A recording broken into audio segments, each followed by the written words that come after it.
따라가 볼 거예요. 마가복음 14장 같이 보겠습니다. 마가복음 14장 43절부터 52절. 마가복음 14장 43절부터 52절까지. 네, 본문이 길지 않은데 43장부터 52절까지 마가복음 14장. 네, 같이 그냥 한 목소리로 쭉 읽을까요? 같이 읽겠습니다. 시작. 예수께서 말씀하실 때 곧 12 중에 하나인 유다가 왔는데 대제사장들과 서기관들과 장로들에게서 파송된 무리가 검과 몽치를 가지고 그와 함께 하였더라. 예수를 파는 자가 이미 그들과 군호를 짜 이르되 내가 입맞추는 자가 그이니 그를 잡아 단단히 끌어가라 하였는지라. 이에 와서 곧 예수께 나아와 랍비여 하고 입을 맞추니 그들이 예수께 손을 대어 잡거늘 곁에 서 있는 자 중에 한 사람이 칼을 빼어 대제사장의 종을 쳐 그 귀를 떨어뜨리니라. 예수께서 무리에게 말씀하여 이르시되 너희가 강도를 잡는 것 같이 검과 몽치를 가지고 나를 잡으러 나왔느냐? 내가 날마다 너희와 함께 성전에 있으면서 가르쳤으되 너희가 나를 잡지 아니하였도다. 그러나 이는 성경을 이루려 함이니라 하시더라. 제자들이 다 예수를 버리고 도망하니라. 51절. 한 청년이 벗은 몸에 배에 홑 이불을 두르고 예수를 따라가다가 무리에게 잡힘에 배에 홑이불을 버리고 벗은 몸으로 도망하니라. 아멘. 네, 오늘은 예수님이 잡히시는 장면입니다. 유다의 배신으로 예수님이 성전 경비병 대제사장과 서기관들과 장로들이 보낸 경비병들에게 무장한 경비들에게 끌려가시는 장면입니다. 참 슬프다고 해야 할까 어떻게 해야 할까고 말해야 할지 모르겠지만 요한복음 14장 이 잡히시기 바로 전에는 예수님의 굉장히 고뇌에 찬 기도가 있었습니다. 유명한 아시겠지만 겟세마네에서의 기도. 예수님의 제자들을 어제 본문이었죠. 너희가 제자들 데리고 가셔서 1시간도 깨어있지 못하느냐? 그러니까 제자들은 거의 졸다가 그냥 어벙벙하고 있는데 예수님이 어느 순간까지 기도를 하시다가 자 이제 때가 됐다. 내가 팔릴 거야. 내가 나를 팔러 오는 사람이 있다. 이러면서 일어나세요. 그러니까 기도하시고 이제 기도를 마치시는 그 즈음에 닥친 일입니다. 유다가 나타나요. 14장 43절에 보면 예수께서 말씀하실 때에 곧 12 중에 하나인 유다가, 그러니까 12제자 중에 하나인 유다가 대제사장들과 서기관들과 장로들에게서 파송된 무리가 검과 몽치를 가지고 그와 함께 하였더라. 검과 몽치를 가지고 그 무장한 경비병들이 유다로 인해서 예수님께 온 거죠. 여기서 검과 몽치는, 검은 칼이죠. 칼과 몽치는 경비병들이 드는 짧은 몽둥이에요. 사람을 주로 때리는. 그러니까 칼과 몽둥이를 가지고 예수님을 잡으러 오신 거죠. 그러니까 아마 유다는 정확하게 어떤 지점을 가르쳐 줬을 거예요. 보통 예수님이 저기서 기도한다는 것을 유다는 알았죠. 예수님을 너무 잘 알고 공생애의 시간들을 함께 했기 때문에. 그래서 그 경비병들에게 미리 정보를 준 거죠. 거기 어디에 가면 예수가 기도하고 있을 것이다. 그래서 성전 경비병들과 함께 나타납니다. 요한복음 18장 3절은 이렇게 기록하고 있습니다. 유다가 군대와 대제사장들과 바리새인들에게서 얻은 아랫사람들을 데리고 등과 횃불과 무기를 가지고 그리로 오는지라. 그러니까 밤이었다는 것이 시사예요. 무장한 경비병들과 함께 유다가 밤에 예수님을 잡으러 온 거죠.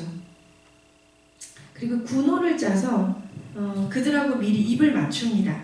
그러니까 왜 정보를 넘길 때 자기들끼리 어떤 사인을 하잖아요. 군사작전에서 군대에서 서로만 알 수 있는 미리 정해놓은 어떤 약속이나 암호를 짜는 것을 군호를 짠다고 말하는데, 그 군호를 서로 대제사장들과 그 무리들과 공유했던 거죠. 내용은 이렇습니다. 14장의 44절에 보면 예수를 파는 자가 이미 그들과 군호를 짜 이르되 내가 입맞추는 자가 그이니 그를 잡아 단단히 끌어가라 하였는지라. 그러니까 여러 사람이 있으니까 처음 보는 예수님이 누군지를 모를 테니까 내가 예수에게 입맞출 테니 그를 잡으면 된다 라고 성전 경비병들에게, 무장한 사람들에게 얘기한 거죠.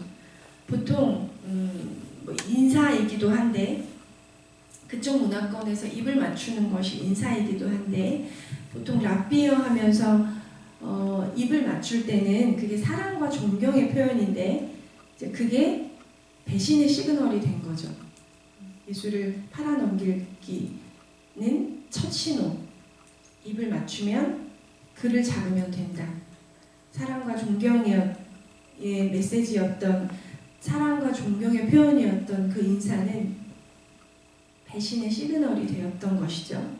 그래서 이 밤에 유다가 와서 예수님께 입을 맞춥니다. 사랑하는 여러분, 주님이 어떠셨을까요? 그 유다의 입맞춤을 받은 예수님의 심정이 어떠셨을까요? 여기 10대도 있고 30대도 있고 40대도 있어요. 근데 배신을 당해보신 적이 있을 거예요. 그쵸? 10대도 짧게 살았지만 배신을 당하죠. 친구한테, 있는 친구한테 발등을 지키고, 뭐 30대, 40대 인생이 길어지면서 배신을 당하는 그런 뼈아픈 경험, 가슴이 시리고 너무 고통스러운 그 배신의 경험들이 점점 많아지죠. 유다에게, 예수님에게 그런 일이 일어났습니다. 많은 사람들은 예수 그리스도를 믿고 그분을 따라가면 많은 사람들에게 사랑과 칭찬을 받을 거라는 기대를 해요. 그렇지만 그렇지 않습니다. 예수님이 걸어가신 길은 배신의 사건이 기다리고 있었어요. 그것도 12명의 제자들 가운데 가장 친밀하고 사랑했던, 동고동락했던 그 제자 중에 한 명이 이 밤에 정말 강도처럼 자기를 잡으러 오는 것을 마주하게 되십니다. 48절에 보면 그 내용이 나와요. 예수께서 무리에게 말씀하여 이르시되 너희가 강도를 잡는 것 같이 검과 몽치를 가지고 나를 잡으러 나왔느냐? 그러니까 예수님은 사실 이렇게까지 잡으러 와도 이렇게까지 하고 잡으러 올 필요가 없는 분이셨어요. 뭐 강도라든가 폭력의 위협을 하는 그런 사람이 있거나, 아니면 뭐 민중을 선동하는 선동가거나 반역자가 아니었는데, 예수님을 이렇게 무장을 하고 강도나 그런 사람들을 잡는 것처럼 잡으러 왔습니다. 밤에. 왜냐하면 낮에 잡을 경우는 좀 문제가 될 수 있기 때문에 그래요. 예수님은 지금 그 이스라엘에, 예루살렘을 모르는 사람이 없을 만큼 유명한 분이셨어요. 병든 자들을 고치고 귀신 들린 자를 내어쫓고 하나님 나라의 복음을 선포하는, 그래서 그 근방에 모르는 사람이 없고 예수 그리스도를 정말 많은 사람들이 따르고 있었어요. 그래서 낮에, 지금 6월절 기간이었기 때문에 낮에 예수님을 잡아가면 굉장히 어려운, 민중의 반란이나 폭동이 일어날 수 있는 그런 어려움이 있었기 때문에 아주 캄캄한 밤에 횃불을 들고 무장을 하고 예수님을 잡으러 온 것이죠. 그런데 예수님 이렇게 말씀하세요. 49절에 내가 날마다 너희와 함께 성전에 있으면서 가르쳤으되 너희가 나를 잡지 아니하였도다. 그러나 이는 성경을 이루려 함이니라 하시더라. 이것은 갑작스러운 사건이에요, 물론. 그런데 예수님은 알고 계셨어요. 이런 배신의 사건, 이렇게 주님 자신이 잡혀가실 거라는 것을, 이게 하나님의 뜻과 주권 아래에 있다는 것을, 이게 성경을 이루려 하는 것이라는 것을 예수님이 인지하고 계셨어요. 그런 일이 일어날 것이라는 것을 아마 예전부터 아셨을 것이고, 또 겟세마네 동산에서 하나님 아버지께 기도하면서 분명히 아주 임박하고 바로 이 기도를 끝내면, 마치면 너를 잡으러 오는 자들이 있을 것이다. 이제 이것이 이 고난의 서막이다 라고 분명히 하나님 아버지께서 말씀하셨을 거라고 믿습니다. 그리고 이제 살펴봐야 될 제자들의 반응이 있어요. 50절에 보면 제자들이 다 예수를 버리고 도망하니라. 참 제가 이 말씀을 읽으면서 굉장히 짧게 묘사되어 있잖아요. 다른 구절보다 굉장히 짧게 딱 한 줄로 제자들이 예수님을 버리고 다 도망갔다. 그러니까 누군 도망가고 누구는 도망가지 않은 게 아니라 다 도망갔다. 이렇게 짧게, 이게 팩트인 거죠. 참 슬픈 구절인데, 그렇지만 이들은 헌신적으로 자신의 모든 것을 버리고 예수님을 따랐던 사람들이거든요.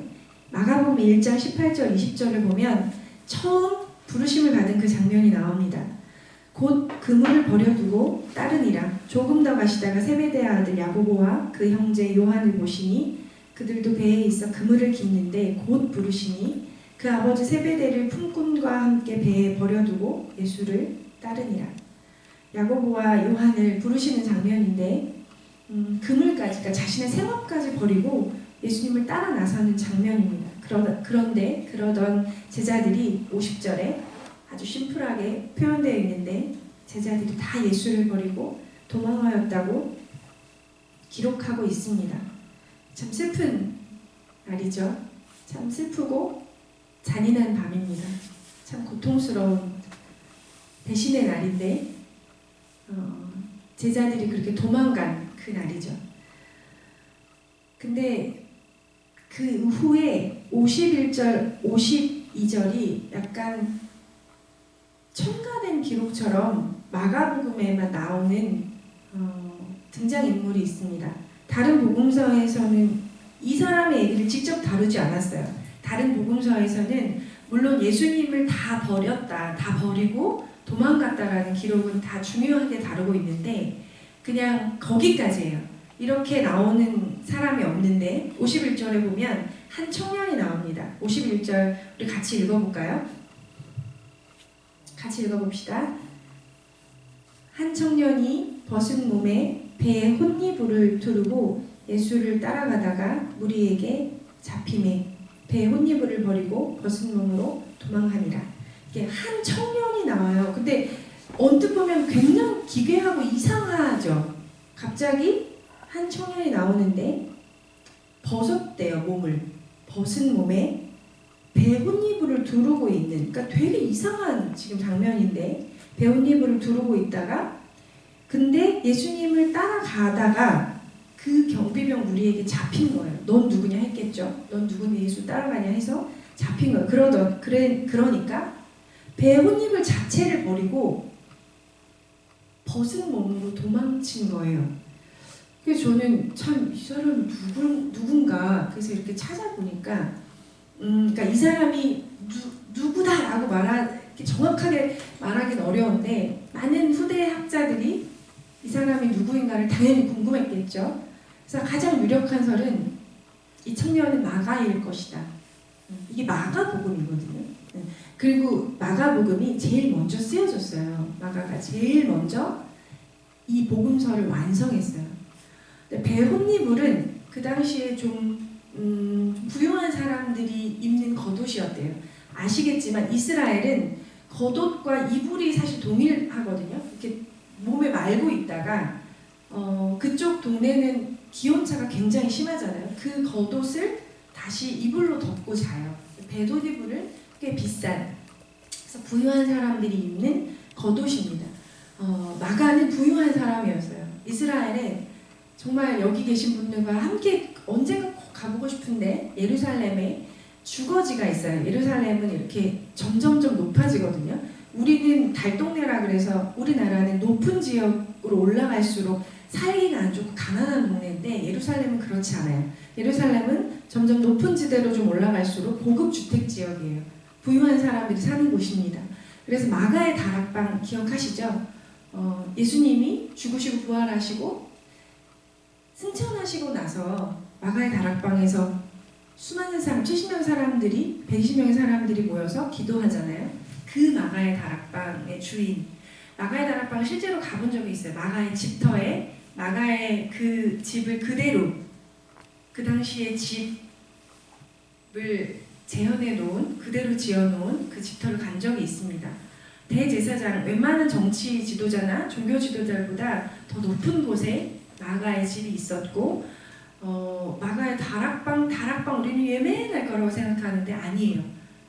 100명 넘는 사람들이 들어갈 수 있을 만큼 충분한 대저택을 갖고 있는 사람이었습니다. 그래서 유력한 사람은 마가인데, 이 마가가 이 상황을, 이 두 구절이긴 하지만 상황을 재현할 수 있어요.